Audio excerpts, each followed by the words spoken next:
Hi, this is Eric Parts Doctor, and today I'm going to show you the top 5 things to check if your Whirlpool washer isn't spinning during operation. These instructions also apply to some other Whirlpool Corporation brands, including Maytag, Amana, and more.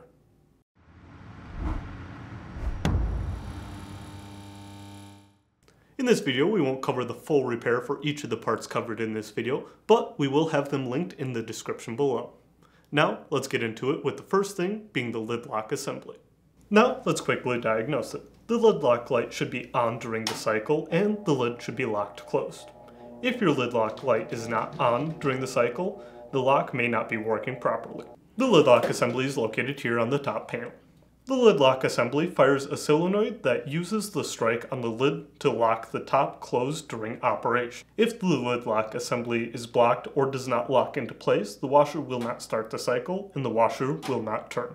The second set of parts to check would be the drive belt and the drive motor. The drive motor and drive belt are located here on the bottom of the washer. The drive belt connects the clutch or splutch on the gear case with the drive motor and is responsible for spinning the basket during the drain cycle and rotating the agitator or wash plate during the wash cycle. If the drive motor fails or the drive belt wears out or breaks, the washer will not spin or operate properly. Also, please note that the pulley on the drive motor is not sold separately, so if you have to replace it, you will have to replace the whole motor. The third set of parts to check is the shift actuator and the Splutch assembly. The actuator and Splutch assembly are located here under the washer on the gear case. The shift actuator is responsible for working with the Splutch assembly to switch between spinning and agitate mode. The shifter moves the arm on the cam assembly to engage and disengage either the basket or agitator and wash plate. If the shifter is broken or damaged, the arm may not move or the washer may give an error code. If the Splutch assembly has gone bad, the shifter still moves, but the gear cases inside of the Splutch assembly may be broken and not engaged properly. The Splutch assembly commonly fails in one of 3 spots. First, it fails here where the pulley meets the cam. These little teeth can shear off and allow the gear to turn without turning the agitator or basket. Second is here where the drive basket gear connects to the pulley. This spot is used to switch between different modes with the shifter. When the gears are fully aligned, it will spin the basket, and when the teeth are disengaged, only the agitator or wash plate will move. The third point is here on the inside of the drive basket gear. These teeth can also shear off, causing the basket not to spin. The fourth thing to check would be the splines on the gear case inside and on the bottom of the washer. The set on the bottom of the washer is located here behind the Splutch assembly. If the teeth on the shaft wear or break, the Splutch and motor won't be able to spin the gear case. The second set of teeth are located here on the inside of the washer under the spin basket.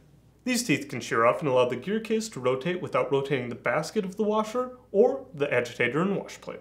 Since the gear case shaft inside the tub is exposed to water, these teeth are more likely to break than the teeth below the washer. If you checked all these pieces and haven't seen any issues, the final piece to check would be the main control board. The main control board is located here under the console assembly. You can see if the main control board is getting power if you remove the console assembly and have the washer plugged in. This light will blink. The main control board is responsible for controlling many features of the washer. It controls the power to the drive motor, the water valves, and much more.